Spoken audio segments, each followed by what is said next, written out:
네, 안녕하십니까. 기초한국사 강의를 진행하고 있습니다. 지난 시간에 고려의 불교와 조선의 성리학에 대해서 살펴봤었죠. 간단하게 요약을 하면 고려의 전기 때 시작됐던 숭불 정책은 고려 후기까지 지속이 됐고요. 문제는 숭불 정책 결과 나타난 고려 후기의 폐단이었었습니다. 그 폐단을 시정하자는 움직임도 있었지만 결국은 잘 되진 않았고, 그 불교를 사상적 기반으로 했던 고려 말 개혁 세력이었던 고려 말의 주도 세력이었었죠. 주도 세력이었던 권문세족과 그 권문세족의 폐단을 개혁하려고 새로 성장했던 신진사대부, 얘네들의 사상적 기반이 성리학이었었어요. 그래서 이제 그 충돌해서 신진사대부와 신흥무인 세력이 주축이 돼서 15세기 사회를 개창한 거죠. 조선입니다. 그러니까 조선왕조의 지배 이데올로기는 뭐라고 했어요? 성리학이다. 이렇게 말씀을 드렸죠. 그래서 성리학이 16세기로 넘어가면서 좀 심도 있게 발전했었습니다. 이황을 중심으로 해서 집대성이 된 주리철학과 또 이 이를 중심으로 집대성했던 주기철학, 그리고 이제 이 주리와 주기철학에서 끝났지만은 사실은 고려시대 때 숭불 정책 결과 나타난 폐단이 나오듯이 성리학도 마찬가지입니다. 조선 후기 때 성리학으로 가면 제대로 갔던 성리학이 너무 현실 안위로 나가는 거죠. 그래서 조선 후기에 가면 성리학을 대놓고 비판하는 성리학 비판론도 나오고요. 또 명나라에서 성리학에 대한 반발에 나왔던 지행합일, 즉 실천을 강조했던 양명학이 또 수용이 돼요. 또 성리학의 허울적인 어떤 명분만 강조했던 성리학에 대한 반발에서 국내에서는 실학이 나옵니다. 현실 개혁의 학문이다. 그래서 뭐라고 그래요? 실학. 이렇게 얘기를 하는 것이죠.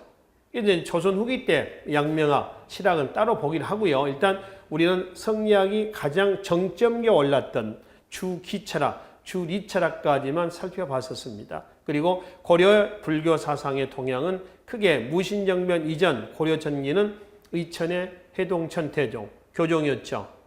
그다음 무신정변 이후에는 진울의 조계종이었습니다. 진울의 조계종은 선종이었었죠.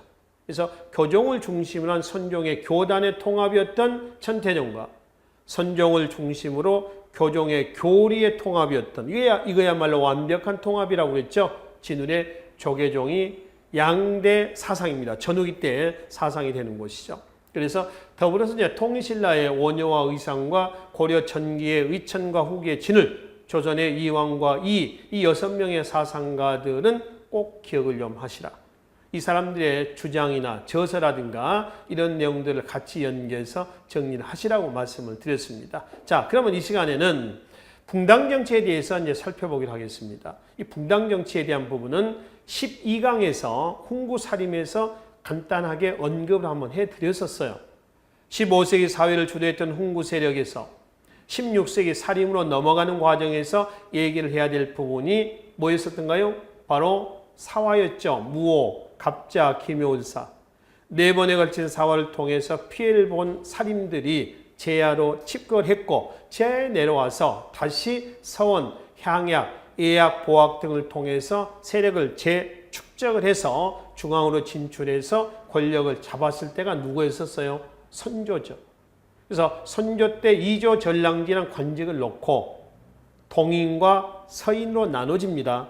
나눠진 여기서부터 이제 붕당정치의 시작이 된다라고 하는 겁니다. 그래서 우리는 선조부터 보는데요. 선조부터 바로 보지는 않겠습니다. 선조 바로 앞에 왕이 누구예요? 바로 명종이죠. 그렇죠? 명종부터 살펴보기로 하겠습니다. 자, 여기 한번 보시죠. 명종을 좀 보기로 하겠습니다. 명종제 때 4번에 걸친 사화 중에서 마지막 사화가 뭐였던가요? 을사사화였죠. 왕위 계승 문제에서 비롯된 을사사화였습니다. 소윤이 대윤을 친 거였죠. 명종 앞에 왕이 인종 아닙니까? 인종과 명종은 배다른 형제예요. 아버지가 인종 앞에 중종입니다. 중종, 인종, 명종 이러죠. 인종의 어머니가 장경왕후고요. 명종의 어머니가 문정왕후입니다. 장경왕후가 먼저 왕후가 됐어요. 장경왕후가 윤씨입니다. 그리고 이 명종 어머니 문정왕후도 윤씨예요. 후대에 사가든 장경왕후가 먼저 왕위에 올랐다. 그래서 얘네를 대윤, 큰 대자입니다. 대윤이라 하고, 그리고 얘네들, 즉 문정왕후의 이 세력들을 소윤, 작을 소자입니다. 소윤이다 라고 이제 명명을 했습니다. 근데 이제 소윤이 대윤을 친 것이 왕위 계승 문제에서 뭐요? 을사사화예요. 그 을사사화를 통해 가지고 누가 권력을 잡았냐면 소윤이 권력을 잡았습니다. 즉 문정왕후하고요. 문정왕후. 그리고 문정왕후는 명종의 어머니죠. 명종이 12살의 어린 나이로 왕위에 올라와요. 그래서 이제 어머니 문정왕후가 섭정을 하면서 이전에 대윤씨 세력을 친 겁니다. 이게 을사사화란 말이에요. 그리고 문정왕후의 남동생 윤원형 등 얘네들이 대표적인 주도 세력이었습니다. 그래서 이 윤씨, 소윤, 얘네들에 대한 외척들에 의한 정치가 행해지게 되는 거죠. 이걸 우리는 척신정치다. 외척들, 그 신하들에 의한 정치다. 척신정치다. 이렇게 합니다. 그럼 이 외척에 대한 정치가 어떻게 전개가 되겠어요? 명종 이후에 안 좋게 전개가 되겠죠. 왕이 제 일을 못하는 이런 지경이 돼버렸다는 얘기입니다. 자, 이렇게 해서 전개되고 있는 상황에서 명종 다음에 누가 등장한다고요? 선조가 등장을 했습니다. 선조 때에 이조 전랑직, 이조 안에 있는 전랑직입니다. 이 이조 전랑직은 여러분들 자료를 보시면은 정오품 정랑과 박스입니다. 정육품 좌랑을 묶어서 이조 전랑이라고 그래요. 전랑입니다. 오품 육품이면 지금의 5급 공무원과 6급 공무원으로 보시면 돼요. 그러니까 그닥 높진 않습니다. 그렇다면 뭐하냐? 하급 공무원은 아닙니다. 중간 매니저 정도로 보시면 되죠. 근데 5품, 6품의 이 이조 전랑이 갖고 있는 권한이 막강하죠. 통청권 있죠. 통청권은 뭔가요? 당하관이나 그 다음에 3, 4의 관리를 천가하는 겁니다. 그 다음에 두 번째는 자천권이 있습니다. 자천권은 후임 전랑을 추천하는 겁니다. 세 번째는 뭐예요? 낭천권이 있죠. 제야 인사를 추천하는 겁니다. 어때요? 이 세 가지 권한을 보면은 이조 전랑직이라는 관직, 즉 5품, 6품밖에 안 되지만은 이러한 막강한 권한을 가지고 있는 겁니다. 어때요? 매력 있죠? 한번 해보고 싶은 마음이 들지 않겠습니까? 그렇죠? 그래서 이 이조 전랑직을 놓고 많아진 살인 양반들이 쌈박질이 일어납니다. 그 쌈박질이 결국은 분당으로 나오게 되는 거죠. 그래서 살인이 뭐과 뭘로 나뉜다고요? 동인과 서인으로 나눠진다. 이 이조 전랑직을 놓고 자 붕당이 됐습니다. 붕당, 당이 나눠졌다라고 하는 거죠. 어떻게 나눠졌어요? 동인과 그 다음에 서인으로 나눠졌습니다. 근데 나눠지기 전에 일단 붕당은 붕당이지만은 이 명종제 때의 외척들에 의한 척신정치, 이거에 청산 문제를 놓고, 청산 문제, 이거 어떻게 청산하냐? 이런 문제를 놓고 당시 살인들이 강온으로 나눠집니다. 강경파와 온건파로 나눠지거든요. 그러니까 이 강경파는 가차없이 쳐버리자. 선조 때입니다. 근데 온건파는 뭘 치느냐? 문예점만 도려내자. 그래서 일단 나눠졌었습니다. 그 강경파 세력들이 이조 전랑직 문제를 놓고 나중에 동인을 형성을 했고요. 그 다음에 온건파 있죠. 얘네들 세력은 바로 서인을 형성을 했습니다. 동인에 누구였냐면은 김효원이란 사람이 추측이 됐고 여기는 심의겸이라는 사람이 추측이 됐어요. 경복궁을 중심으로 해서 김효원의 집이 동쪽 건천동입니다. 건천동에 살았대요. 그게 동인이라고 해요. 동쪽에 살아서. 다른 의미는 없어요. 이 심의겸이라는 사람은요. 경복궁을 중심으로 해서 서쪽, 즉 정동에 살았답니다. 정동. 그래서 심의겸이는 서인이라고 그래요. 심의겸을 중심으로 했던 세력은 서인 이렇게 하죠. 예전에 한국 현대 정치사에서 이미 이제 돌아가신 김영삼 대통령, 또 김대중 대통령, 민주화 운동의 투사들 아니었었습니까? 그래서 이제 김대중 전 대통령이 동교동에 살았었고요. 그 다음에 김영삼 전 대통령이 아마 서교동에 살았을 거예요. 그래서 민주당 서교동계, 그 다음에 동교동계, 뭐 이렇게 이제 그 동을 따서 더 나눠지기도 하죠. 그렇죠. 요즘에 정치판을 보면은 당들이 너무 많아요. 그렇죠. 또 정권이 바뀌기만 하면 당이 또 바뀌고요. 우리가 붕당 정치를 공부하시면서 수험생들이 가끔 동인, 서인, 남인, 북인, 또 노론, 소론, 또 대북, 소부 뭐 이런 얘기를 합니다. 이런 얘기를 하면서 복잡합니다. 이거 어떻게 다 외워야 합니까? 이런 얘기를 하는데 여러분들 지금 행복한 줄 아십시오. 앞으로 한 50년이나 한 100년 후에 가면은 100년 후에 공무원 시험 있으려나 없으려나 모르겠습니다만은 그때 공무원 학생들은 지금 21세기 지금 한국 현대 정치사를 공부할 때 어떻게 배우겠어요? 아마 머리빡 터질 겁니다. 그렇죠? 무슨 당에서 무슨 당으로 바뀌고 여기에 당 수장이 누구고 어떻게 바뀌고 말이죠. 또 한 5년마다 바뀌잖아요. 당이 만들어진 게 5년마다 몇 개씩 나오는 겁니까? 얼마나 복잡하겠어요. 그렇죠? 뭐가 터지고 말이죠.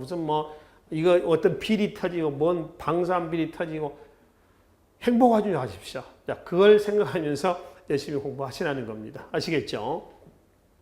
자, 그래서 이제 일단 강경파 세력이 이거를 계기로 해가지고 동인으로, 그 다음에 온건파 세력이 이걸 계기로 해서 서인을 형성했다. 그래서 동서로 나눠졌습니다. 그러면 선조 초창기에 집권 여당은 누구였냐면은 동인이 집권 여당이었습니다.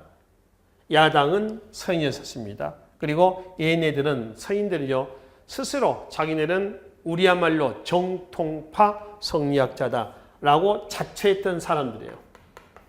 우리야말로 정통파 성리학자다. 누구예요? 서인을 얘기합니다. 그러면 동인은 성리학자가 아닙니까? 아니죠. 얘네들도 나름 자칭 우리야말로 정통파 성리학자다라고 얘기를 했을 거예요. 근데 그 중에 이제 정통파 성리학자라고 자처했던 서인은 왜냐면은 성리학에서 강조했던 사상이 뭐냐면은 존화양이라고 하는 사상입니다. 성리학의 명분론에서 강조하고 있는 거거든요. 이 존화양이라는 이 네 글자는 조선시대 때 내내 정치, 경제, 사회, 문화에서 나오는 얘기예요. 이건 좀 유심히 좀 깊게 좀 살펴봐야 할 필요가 있습니다. 자, 직역하면이었습니다. 화를 존중하고 존화. 양입니다. 양은 지향한다는 겁니다. 배척한다는 거죠. 이는 오랑캐죠. 오랑캐를 배척한다. 그 화는 뭘 얘기를 하느냐? 민족으로 얘기할 때는 한족이고요. 한족. 중국 정통 민족입니다. 대한민국 할 때 한이 아니고요. 한날 한자리 하는 거죠. 그리고 중국을 얘기를 합니다. 한족이 아니면 중국 민족이 아니면 다 뭐가 되는 거예요? 즉 오랑캐가 되는 거고요. 오랑캐. 그렇죠? 그다음에 중국이 아니면 다 뭐죠? 역시 오랑캐가 되는 겁니다. 유학으로 얘기한다면은 중국은 한족이니까 지워버리고요. 유학으로 얘기한다면은 성리학을 화라하고 그다음에 성리학이 아닌 불교라든가 도교라든가 민간신앙이라든가 이런 거 있죠. 등등 이런 것들은 다 뭐가 되는 거죠? 이단 음사가 되는 거죠. 이건 우리가 훈구파고요. 12강에서 훈구 살인의 성향에서 표 있었죠. 기억나시나요? 표에서 말씀을 드렸습니다. 그래서 성리학을 화라하고 그다음에 성리학이 아닌 건 전부 다 이단 음사 이렇게 얘기하는 것이죠. 그래서 얘가 화의 반대말은 뭐가 된다? 이가 된다라고 하는 겁니다. 그래서 이 화를 추구했던 사람들입니다. 얘네들을 우리는 정통파 성리학자라고 하고요. 자칭했던 사람이 누구다? 서인이다라고 얘기하는 겁니다. 이런 시각을 뭐라고 하는 줄 아세요? 화이관이라고 그래요. 화가 아니면 이로 보는 시각에서 화이관 이렇게 얘기하고요. 이 화가 이 지구상의 중심이다. 그래서 중화라고 얘기를 합니다. 중화 사상이라고 하는 것은 중국 중심의 세계관을 중화 사상라고 얘기를 하는 것이죠. 그러니까 우리가 세계관에서 중국 중심의 세계관에서 그러니까 중국입니다. 그러니까 중국은 자기네를 이 세상의 중심으로 보고요. 주변에 있는 나라들은 다 뭘로 봐요? 오랑캐로 보는 거죠. 그러니까 중국 입장에서 우리나라는 동쪽이에요. 그러니까 항상 중국은 우리나라를 뭐라 하냐면 동쪽 오랑캐다. 그래서 뭐라고 그래요? 동이 이렇게 일하는 거죠. 서융, 남만, 북척. 하여튼 동서남북. 중국 입장에 보면 다 오랑캐입니다. 아시겠죠? 이걸 중화사상 또는 화이관 이렇게 합니다. 그리고 이런 중화사상에 서인 같은 경우죠. 이런 중화사상에 찌들고 찌렸던 사람들은 중국을 중화로 보고요. 우리를 스스로 낮춰서 뭐라고 그래요? 소중화라고 얘기를 합니다. 새끼중화다. 이렇게 얘기를 하는 것이죠. 그래서 이런 사상에 찌들고 찌렸던 사람이 누구냐 하면 누구다? 바로 서인이었다. 이렇게 보는 거죠. 자, 그러면 선조 초기에 강경파 동인이 권력을 잡았습니다. 그러다가 서인으로 권력이 넘어옵니다. 정권이 바뀌죠.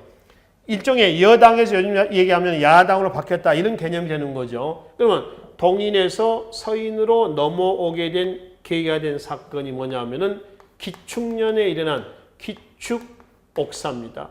이거를 우리는 정여립의 난이다. 정여립의 난, 또 정여립 모반 사건이다. 이렇게 합니다. 이게 1589년이에요. 그럼 이제 자결론이 마무리가 됐거든요. 그래서 기축옥사를 계기로 해서 동인에서 어디로 왔다? 서인으로 권력이 넘어왔다. 이때 서인의 주동자가 누구냐면은 정철이었습니다. 정철. 송강정철. 면왕정가, 가사문학에 면왕정가를 지었던 정철입니다. 근데 이제 정철이 서인이 주도가 돼서 권력을 잡고요. 권력을 잡고 나서 정철이 선조에게 건저의 문제를 제기를 합니다. 자, 건저의 문제라고 하는 건 뭐냐면은 저는 세자를 얘기합니다. 세자 저하를 얘기하고요. 거는 내세운다는 겁니다. 책봉하는 거죠. 의례죠. 그러니까 건저의 문제라고 하는 것은 세자 책봉 문제예요. 선조한테 왕한테 정철이 뭐라고 했냐면은 세자 책봉해야 되지 않겠습니까? 이렇게 얘기를 하는 거죠. 만약에 여러분이 왕이고요. 제가 정철입니다. 선조고 제가 여러분에게 이렇게 했습니다. 후사를 책봉하십시다. 후사 결정합시다. 이랬어요. 여러분들 기분 좋겠어요? 안 좋겠어요? 안 좋죠. 그리고 왕조시대 때는요. 자칫 이런 문제가 나오면은 영모로 몰릴 수가 있어요. 영모로 몰리면 삼족이 멸합니다. 삼족이 멸해요. 거꾸로 선조가 왕이 신하에게, 즉 정철에게 야 세자 좀 알아봐라. 세자 책봉을 해야 되지 않겠냐 하면은 신하는 뭐라고 얘기했어요? 네, 바로 알아보겠습니다. 이렇게 얘기되겠습니까? 아니죠. 아니래옵니다. 당신 100년, 1000년, 몇만 년 당신 다 해먹을 수 있습니다. 무슨 세자 책봉입니까? 이렇게 얘기를 해야죠. 립서비스 잘해야 돼요. 그렇죠? 근데 지금 어떻게 된 거예요, 이 상황이? 거꾸로 돼버렸어요. 신하가 도리어 왕한테 뭐라고 했어요? 세자 책봉합시다. 이렇게 한 거죠. 선조가 어떻게 합니까? 기분 나쁘겠죠. 그렇죠? 이런 문제입니다. 뒤에 가면 영조 나오잖아. 영조가 사도 세자 앉혀놓고 말이죠. 양의를 사도 이제 뭐 결국 왕은 못됐습니다만은 사도를 세자를 앉혀놓고 양의를 하려고 합니다. 양의. 진심은 아니었죠. 사도 세자가 뭐 어렸을 때 뭐 6살, 7살 때부터 뭐 양의 선언을 해요. 그렇게 하면서 어떻게 나오나 두고 보자는 거죠.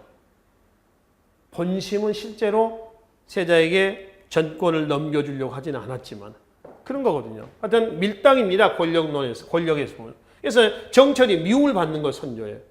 그래서 기축옥사 때 사실은 동인들은 정여립 모반 사건하고는 관계가 없었거든요. 근데 서인의 정철이 정여립의 모반 사건의 배후에 누가 있었다? 동인이 있었다. 동인하고 같이 치고 서인이 권력을 잡았거든요.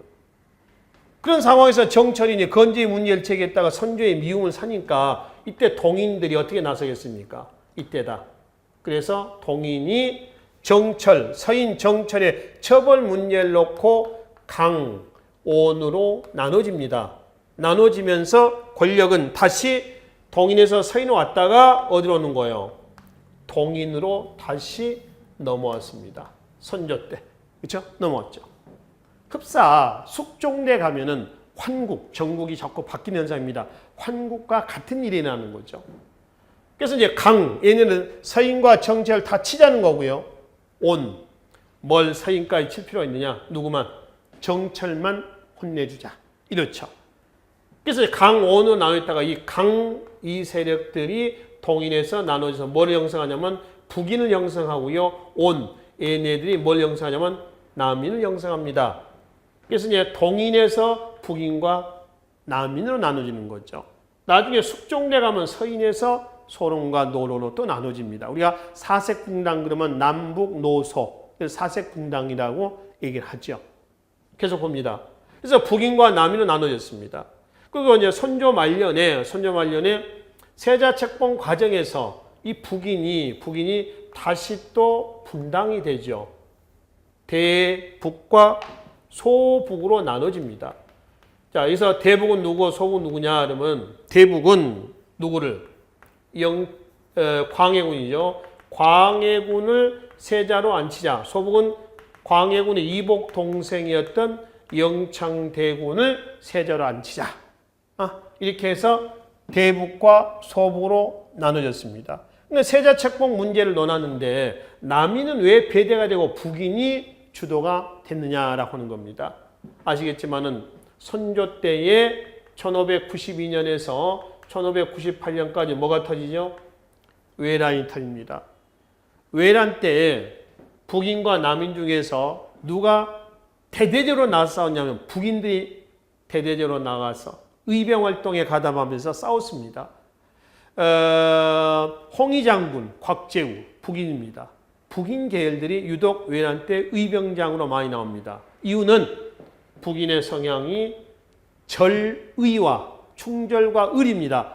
이런 데 굉장히 강했어요. 그래서 북인 세력들이 의병활동을 통해 가지고 외란에 동참을 했고 전세 역전의 계기도 만들어줬어요. 의병활동을 통해서. 그러니까 자연히 외란 이후에는 정계 주도권이 북인으로 넘어갑니다. 더불어 남인, 유성룡 아시죠? 징비라고 썼던 유성룡, 남인이거든요. 조명연합군에 의해서 빼앗겼던 평양성을 조명연합군에 편성이 돼서 그러니까 명나라 군대, 그 다음에 이제 유성룡 부대에서 평양성을 탈환했습니다. 평양성을 탈환한 이후에 유성룡은 일본과 화의를 주장을 해요. 그래서 그 화의를 주장했다라고 해서 외란이 끝난 이후에 북인들은 우리는 목숨 내걸고 의병활동하면서 싸웠는데 니네는 왜 일본과 화의를 주장했느냐라면서 굉장히 탄핵을 하는 거죠, 일종의. 그렇지? 그걸 묻는 거예요, 죄를. 그래서 이제 전쟁 이후에 외란 이후에는 정계는 자연적으로 북인이 주도권을 잡고 있다가 북인이 세자 책봉 문제로 대북과 서북으로 나눠졌습니다. 원래 선조 다음에 왕위는 영창대군이 돼야 됩니다. 자, 여기서 군과 대군의 차이는 적자, 이는 서자가 되는 겁니다. 사실 광해군은 왕이 원래 순서가 아니야. 일단 서자고. 광해군의 친형이 있었어요. 그 친형이 누구냐면은 이매군입니다. 이매군. 왕이 돼도 광해군이 아니라 누가 돼야 돼요? 이매군이 왕이 돼야 돼요. 근데 이매군은 기록에 의하면 조금 성격이 난폭했다. 자질이 안 됐다. 이렇게 기록이 나와 있습니다. 물론 역사라고 하는 기록은요. 역사가 북끝에서 그려지는 겁니다. 그래서 역사는 승자편이야 패자편이야. 승자편이다. 이렇게 보는 거죠. 뭐 그런 것도 우리가 어느 정도 감안하고 보는 겁니다. 아시겠죠? 그래서 이제 대북과 서구로 나뉘었다가 결국 대북파의 주장에 의해서 광해군이 세자 책봉이 됐고 선조 다음에 광해군이 보위에 오르게 되는 거죠. 그러니까 광해군의 집권 여당은 누구예요? 바로 북인 중에서 누군가요? 대북이 되는 거죠. 그렇죠? 집권 여당입니다. 그 야당은 누가 있을까요? 광해군 야당은 소북도 있고 남인도 있고 또 누구도 있어요? 서인도 있었겠죠. 쟤는 야당이 되는 거죠. 얘가 여당이 되는 거고. 그리고 이제 북인은 전쟁 이후에 대외 정책으로서 중립 외교를 추진합니다. 어디와 어디에 대한 중립 외교냐면 명과 후금에 대한 중립 외교예요. 이거 보세요. 선조 때 외란이 터졌죠. 외란이 터진 이후에 중국은 명나라가 지고 그리고 어디가 후금. 후금이 나중에 국호를 뭘로 고치나요? 청으로 고치거든요. 청이 성장하는 그런 계기가 됐습니다. 이게 외란이 중국 측에 가져다 준 영향입니다. 그럼 광해군대 명과 후금의 양다리를 걸치는 것은 잘하고 있는 대외 정책이에요? 아니면 잘 못하고 있는 대외 정책이에요? 이건 잘하고 있는 거죠. 그렇죠? 적절하게 양다리 걸치는 것은 이러한 정세 변화 속에서 잘하고 있는 거란 얘기입니다. 흡사 5세기 장수왕대 대외 정책이 다면 외교라고 그랬죠. 북조와 남북조 시대 때 남조의 양다리를 거치는 이런 다면 외교가 이거하고 똑같아요. 근데 이 중립외교에 누가 반발했겠냐? 소북일까, 남인일까, 서인일까 이거거든요. 누가 반대하겠어요? 서인입니다. 정통파 성리학자라고 자처했던 서인이죠. 서인은 한족, 명은 한족이죠. 중국의 정통 민족이에요. 여기는 후금입니다. 후금 만주족이란 말이에요. 만주족. 그러니까 얘네 입장에서는 한족은 뭘로? 화로 보고 얘네들은 뭘로 보는 거죠? 이로 보는 거죠. 어떻게 그러니까 서인은 오랑캐 하고 손을 잡을 수 있느냐 이거예요. 그러니까 광해군대 북인의 중립외교에 누가 반발했다고? 서인들의 저런 성향을 가했던 서인들이 반대했다는 겁니다. 또 하나 있습니다. 이건 말고요. 이거 말고 광해군대 때의 실정 중에 하나가 있습니다. 폐모살제라고 하는 게 있습니다. 어머니를 폐위시키고 형제들을 죽였다는 겁니다. 폐모살제 그렇죠. 자, 한자는 이렇게 씁니다. 폐위시켰다는 거죠. 어머니 그리고 형제들을 죽였습니다. 형제를 죽였다. 어머니 누구냐면은 영창대군의 어머니 임목대비입니다. 그 임목대비와 그리고 임목대비는 이제 유폐를 시켜요. 지금 이제 덕숭에다 가둬버린단 말이에요. 그리고 형제를 죽였습니다. 영창대군, 임해군, 친형, 이복 동생 다 죽였습니다. 유교적인 질서에 어긋나는 실정을 범한 거죠. 역시 정통파 성리학자였었던 누구의? 서인들의 반발을 받았습니다. 그래서 광해군대 북인의 전후 복구책 등 다양한 대동법 또는 양전사업 실시 또는 동의보감의 편찬 긍정적인 업적도 있었습니다만은 광해군이 일단 쫓겨나게 된 배경은 중립외교와 폐모살제다. 이것이 1623년 뭐가 터지죠? 인조 반정이 터져요. 그래서 인조가 즉위했습니다. 그러면 인조 반정을 주동했던 세력은 누굴까요? 바로 여기에 반기를 들었던 누구다? 서인이다. 정통파 성리학자를 자처했던 서인이었습니다. 그러니 서인은 스스로 독주를 견지한다. 그래서 누구를? 남인을 등용했습니다. 그래서 서인 주도하에서 남이 동참하는 여기서부터 실질적인 뭘로 가느냐 그러면은 뭘로 간다? 바로 붕, 당, 정, 치로 넘어갑니다. 그러니까 붕당 정치 시작은 선조부터 시작되지만은 실질적인 붕당 정치는 여기서부터다라고 이제 보시면 된다는 거죠. 아시겠죠? 자, 그러면 서인과 남인은 성향이 전혀 달라요. 여러분들 자료에 서인과 남인에 대한 비교표가 하나 있어요. 그 인조 때 보시면은 그 하나 있죠. 그래서 거기 나면 여러분 읽어보십시오. 읽어보시고요. 성향은 전혀 다르다. 그도 그럴 것이 남인은 동인에서 나왔고 서로 나눠졌을 때 동인에서 나온 세례가 아닙니까? 전혀 학문적인 이념이라든가 다르단 말이에요. 그러나 인조 다음에 누가 나오죠? 바로 효종. 효종 다음에 누가 나오나요? 현종이 나오죠. 그렇죠? 현종. 이때까지 계속 누구 주도하에서? 서인 주도하에서 서인 주도하에서 남인이 정권을 꾸려 나갔었습니다. 여기를 우리는 뭐라 하냐면 붕당 정치기라고 얘기를 하는 것이죠. 그럼 이제 현종 다음에 누가 나오죠? 숙종. 여기서도 이제 붕당 정치가 변질이 되는 겁니다. 자, 변질된 내용은 나중에 보기로 하겠습니다. 돌아와서. 그래서 인조반정의 원인은 바로 광해군대 북인의 중립외교와 폐모삭제다. 그럼 인조반정 이후에 서인이 주도하고 나서 대외 정책은 바뀌어야 될 겁니다. 뭘 바뀌냐면은 친, 명, 배, 금으로 바꿔야 되겠죠. 그렇죠? 명과 친선, 그리고 후금 배척입니다. 친명, 배금이라고 쓰고요. 서인들이 얘기할 때 성리학의 명문론에서 얘기하는 존화양이라는 얘기가 있죠. 친명배금이라고 쓰지만은 읽을 때는 존화양이라고 읽으시면 돼요. 여기 보세요. 친명은 뭐야? 존화야 양이야. 존화. 배금은 뭐죠? 양이죠. 자, 명은 한족입니다. 화죠. 화를 존중하고 후금이죠. 후금. 금은 오랑캐입니다. 오랑캐 이자죠. 배척, 지향한다, 회청한다 이런 얘기죠. 그러니까 친명배금이나 존화양이나 같은 얘기예요. 아시겠죠? 그러면 광해군대 중립외교는 잘한 거라고요? 잘못한 거라고요? 잘못한 거예요. 잘한 거예요. 그렇죠? 국제 정세를 제대로 보는 겁니다. 외란 이후에 명이 지고 후금이 성장했던 정세예요. 근데 인조 때 서인의 친명, 배금 정책은 잘하고 있는 거야? 아니면 잘못하고 있는 거야? 이건 잘못하고 있죠. 우물 안에 개구리였다는 겁니다. 그래서 배금 정책이 결국은 두 번에 걸친 뭘 초래했어요? 호란을 초래했죠. 1627년 정묘호란.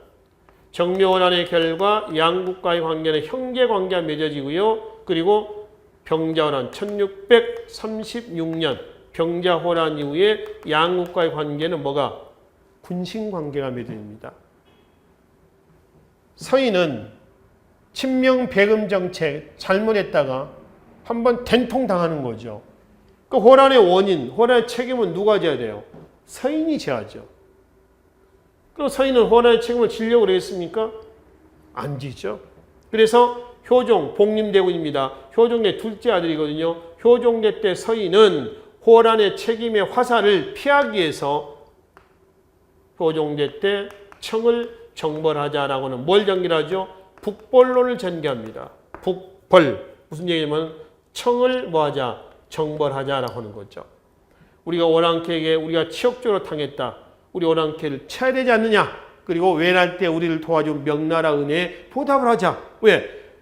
이 얘네들이 명을 치고 청을 건국하잖아요. 청을. 그래서 그 청을 치고 명나라 왕조를 부흥하는데 우리도 일조하자. 이 얘기예요. 그래서 북벌론을 전개합니다. 이 북벌론은 조선후기 중앙군 5군영 중에서 어영청을 중심으로 해서 전개를 했었어요. 효종대 때만 왕성하게 전개가 됐지 실제로 효종이 죽고 나서는 북벌론은 사그라듭니다. 당시 서인들은 진짜로 서인들은 북벌론을 전개하려고 했었을까요? 그렇지는 않습니다. 서인들은 실제 북벌론을 전개하려고 하지는 않았습니다. 호란의 책임의 화살을 우회적으로 돌리려는 거죠. 우리 그런 거 있잖아요. 사자성어에 성동격서라고 하죠. 그러니까 동쪽에서 막 소리를 치는 겁니다. 그러니까 모든 시선이 어디로 가요? 동쪽으로 가겠죠. 그때 서쪽을 공격하는 겁니다. 이런 거죠. 예를 들면 오늘날 정치판도 오잖아요. 정치, 경제, 사회적으로 아주 크게 이슈가 될 문제가 뻥 터졌습니다. 전 국민의 시선이 그쪽으로 몰리는 겁니다. 이때 옛날에 보면은 연예인들의 무슨 마약 사건이라든가 도박 사건이라든가 이런 것들 하나 뻥 터뜨립니다. 그러면 온갖 국민들의 시선이 어디로 갑니까? 그쪽으로 쏠립니다. 쏠리면서 이 사건은 어떻게 해야 돼요? 무마가 돼버리죠. 이런 것들 나오잖아요. 그렇죠? 요즘도 이런 사건들이 가끔들이 있습니다. 그러니까 어떤 의도로 그런 사건들이 터지고 공개가 되는지는 정확히는 모르겠습니다만은 하여튼 그런 것들하고 똑같다라고 보시면 됩니다. 그러니까 서인의 북벌론은 호란의 책임을 피하자는 그런 의도로 전개가 됐지 실제로 서인이 청을 정벌하자라고 하려고 한 것은 아니었다라고 하는 겁니다. 그리고 일종의 서인이 권력을 잡는 과정은 말이 인조 반정이지만 반정이라고 하는 것은 바르게 되돌린다는 겁니다. 잘못된 것을 바르게 되돌린다 이런 뜻이거든요. 근데 이건 말이 반정이지 쿠데타입니다, 사실. 그죠? 우리 이런 얘기를 하잖아요, 역사 속에서. 칼로 권력을 잡으면 칼로 망하고요. 총으로 권력을 잡으면 총으로 망한다. 이렇게 얘기를 하죠. 그쵸? 쿠데타로 권력을 잡은 서인들은 뭐를 우려했을까요? 똑같은 사건을 우려하겠죠. 역쿠데타입니다. 그렇죠? 그래서 서인은 권력을 잡은 후에 역쿠데타를 막기 위해서 뭘 설치를 하죠? 3군영을 설치합니다. 조선의 중앙군의 5군영이거든요. 5군영 중에 3개거든요. 총융청, 수호청, 어영청입니다. 이거는 사실 중앙군으로서의 기능보다는 서인의 정적들을 막고 역쿠데타를 막기 위한 군영입니다. 경기도 일대를 수비했던 총융청, 남한산성을 수비했던 수호청, 궁궐 수비했던 어영청, 그 어영청은 북벌운동을 전개하는 데 중심 군영이 됐던 거예요. 그렇죠? 근데 북벌로는 이루어지진 않았다. 그리고 오히려 북벌을 준비하기 위해서 훈련시켰던 군대는 오히려 나선 정벌에 이용이 됐습니다. 나선은 러시아의 음역입니다. 러시아가 한참 내려옵니다. 이미 군신관계를 맺은 우리가 청의 신하가 되는 거죠. 청나라가 내려오니까 러시아가 내려오니까 위기의식을 느끼겠죠. 그래서 청이 조선에 신하된 조선에 야, 니를 군대 좀 보내서 러시아 좀 막아라. 그래서 변급, 신유에서 2차례에 걸쳐서 그래 숫자는 많지는 않습니다. 몇백 명 보내요. 러시아 남지를 막아냅니다. 그래놓고 서인은 또 이 사건을 호도하는 거죠. 야, 우리 북벌 다 완벽하게 됐다. 봐라. 러시아 남미까지 막아내지 않았냐. 이렇게 또 홍보하는 거죠. 사실은 북벌할 생각도 없었는데 어떻게 보면 나쁜 놈들이죠. 그래서 북벌로는 그렇게 또 서인의 정권 유지 이용이 되고요. 그걸 또 확인시켜 준 것이 나선정벌이에요. 그래서 나선정벌은 청을 정벌하기 위해서 훈련시켜놨던 어영청의 부대를 러시아 정벌로 보내서 러시아를 막아냈습니다. 그래서 나선정벌은 북벌 역량을 간접적으로 표현한 것이다. 이렇게 얘기를 한다는 것이죠. 그러고 나서 이제 효종 다음에 누가 나오죠? 현종이 나오죠. 현종대 때는 역시 서인 주도해서 남이 동참합니다. 효종이 인조의 둘째 아들이에요. 복림대군입니다. 복림대군이고요. 그리고 복림대군의 형이 누구냐면 소현세자예요. 원래는 소현세자가 인조 뒤를 이어야 됩니다. 호란 이후에 둘 다 청나라 인질로 끌려갔다가 와서 소현세자가 암살됐어요. 처자식도 박해를 받아 죽었습니다. 그런데 둘째 아들 복림대군이 효종으로 등장한 거죠. 근데 이제 문제는 현종이 등장해가지고 효종이 죽었을 때에 애송 논쟁이 터진 겁니다. 애송 논쟁의 사상적 기반은 뭐냐면은 애학입니다. 애학. 상장제례에 관련된 학문이에요.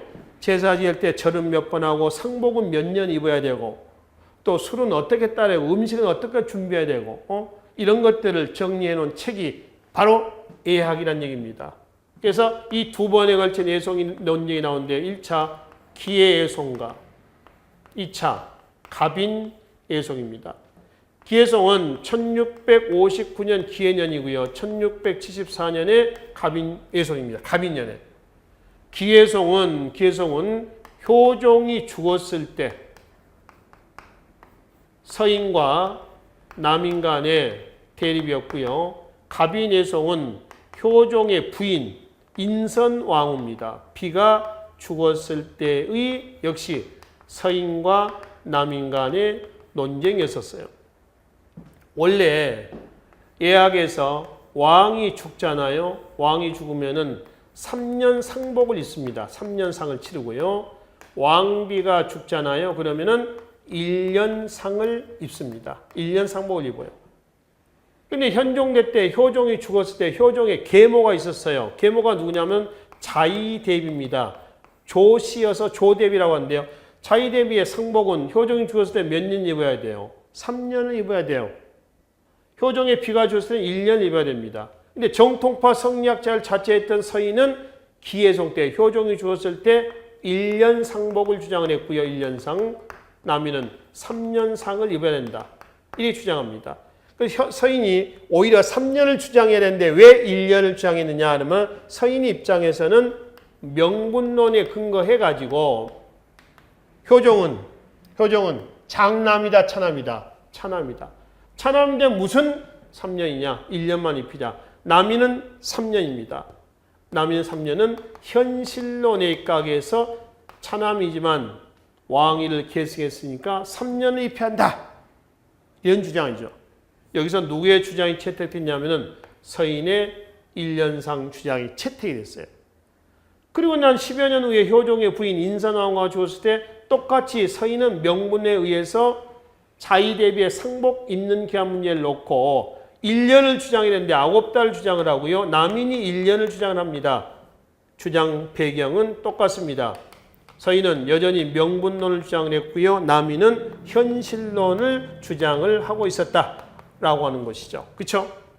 그래서 이때 이제 주장은 누구 주장이 채택되냐면 남인의 1년설이 채택이 됐다. 즉 차남의 부인인데 서인은 무슨 1년이냐? 9달만. 남인은 현실론적으로 왕을 역임했으니까 왕비를 역임했으니까 1년 입회한다. 그래서 현실론적 주장이 반영돼서 1년설이 채택이 됩니다. 그리고 나중에 남인이 있죠. 이 남인은 서인에 대한 처벌 문제를 놓고 청남, 강경파입니다. 서인을 치자는 거죠. 탁남은 온건파입니다. 뭘 치느냐? 그냥 끌어안자. 분열이 돼버려요. 누가 우세했냐면은 탁남파가 또 우세했습니다. 그래서 탁남파에서 서인들이 또 대거 여기에 같이 중용이 됩니다. 그러니까 붕당 정치는 서인 남인 간의 인조, 효종, 현종대 때 잘 진행이 됐다. 이렇게 보는 것이죠. 문제는 이제 현종 다음에 누가 나오죠? 숙종이 나온다고 그랬죠. 숙종, 그 다음에 누구죠? 경종, 그 다음에 누구죠? 영조, 그 다음에 누군가요? 정조.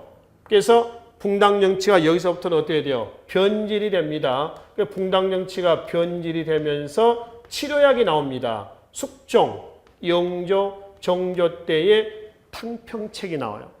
근데 탕평책이 잘 됐어, 안 됐어? 안 됐습니다. 탕평책의 실패는 정조 다음에 누가 나오죠? 순조, 그 다음에 누구죠? 헌정, 그 다음에 누군가요? 철정, 3대 63년간 안동김씨, 풍양교씨, 그 다음에 누구예요? 안동김씨. 세도 정치가 나오는 겁니다. 특정 외척들에 의해서 정치가 좌지우지가 됐다 해서 세도 정치를 얘기하는 것이죠. 그러니까 이 부분까지는 여기서는 다루지는 않겠습니다. 일단 이 시간에는 선조 때 2조 전랑직 관직을 놓고 동인과 서인으로 나눠진 것이 쭉 진행이 되다가 실질적인 붕당 정치, 우리가 얘기하는 긍정적인 측면에서의 붕당 정치입니다. 붕당이라고 하는 건 나쁜 얘기가 아니에요. 그렇죠? 이 붕당은 오늘날에 뭐하고 왔습니까? 정당입니다. 여당, 야당 하는 거죠. 정당 정치가 나쁜 건가요? 아니죠. 좋은 거예요. 왜 좋죠? 제야의 의견을 국정에 반영할 수 있습니다. 여당의 독주를 막을 수가 있습니다. 그렇죠? 그러니까 이런 긍정적인 면이 있거든요. 붕당 정치가 그거예요. 똑같습니다. 근데 붕당 정치를 우리가 부정적으로 해석한 이유는 뭐냐면 계속 붕당해서 같이 가면 되는데 지금 인조, 효종, 현종 때는 같이 가면 되는데 이게 1차 변질된 것이 뭐라고 하는 거야? 당쟁이죠. 당쟁. 그게 숙종대 때 뭐 환국 정치라는 걸로 나와요. 환국. 여러분들 자료에 보시면은 경신, 기사, 갑술 이런 환국. 그러니까 여야당이 급속도로 뒤집어지는 겁니다. 그 당쟁이 결국 진행이 되면서 A당과 B당이 싸운단 말이에요. 그러다가 일당 전제화로 갑니다. 자, A와 B가 싸웠어. B가 이겼어. 그 A는 어디로 가? 향초로 내려가. 여기서 다시 힘을 길러서 중앙으로 진출해서 B를 쳐. B는 또 어디로 와? 향초로 내려와. 힘을 길러서 다시 또 어디로 가? A를 중앙으로 와서 A를 또 쳐. 계속 반복이 되는 겁니다. 이게 당쟁이란 말이에요. 그러다 보니까 A나 B나 안 되겠어. B를 치고 정권을 잡았지만 언젠가 B가 또 A를 치러 올라올 거 아닙니까? 그래서 아예 내려가서 올라오지 못하다 아예 짓밟아버립니다. 한 당이. A당이건 B당이건 한 당이 독주체제로 하는 거죠. 완전히 변질된 거죠. 이 일당 전제화의 폐단을 시정하자라고는 치료약이 나옵니다. 그 치료약을 뭐라고 그래요? 탕평책이라고 그래. 이 영조의 탕평책, 완론탕평, 정조의 탕평책, 줄론탕평. 여기 나와 있는 영조와 정조의 업적은 꼭 기억을 하셔야 됩니다. 무슨 일이 있더라도 이때 있어도 꼭 기억을 하셔야 돼요. 그걸 다 줄줄줄 외울 필요는 없습니다. 보고 이거 영조의 업적, 이건 정조의 업적. 이 정도만 구분하시면 돼요. 실전에서도 마찬가지입니다. 근데 결국 이제 탕평책이 실패했습니다. 탕평책의 실패는 이제 특정 붕당이 권력을 잡는 게 아니라 특정 외척들이 좌지우지하는 뭘로 간다? 세도 정치로 간다. 그 세도 정치의 3대 63년간에 걸친 세도 정치의 상황을 일시 극복하면서 등장했던 누가 나오죠? 흥선 대흥군이 나옵니다. 그 대흥군이 1863년에 집권해서 73년에 물러간 이후에 고종과 민비가 집권하면서 개항이 되고, 그죠? 강화도주야, 열강의 침략이 시작되고 하는 그런 과정으로 넘어간다라고 하는 겁니다. 그래서 붕당이라고 해서 우리가 무조건 부정적으로 접근하실 필요는 없습니다. 처음에는 이렇게 긍정적으로 갑니다. 인조, 효종, 현종. 그 다음부터가 변질이 돼서 문제가 나왔다. 뭐 이렇게 이제 보시면 되겠죠. 그래서 전개 과정 그 이유는 그런 흐름이다라고 하는 것까지만 말씀을 드리고요. 살인이 집권해서 나타난 살인과 살인 간의 정치 형태, 붕당 정치에 대해서 이 시간에 살펴봤습니다. 자, 다음 시간에는 조선 후기 수치 체제에 대해서 살펴보는 시간을 갖도록 하겠습니다. 수고하셨습니다.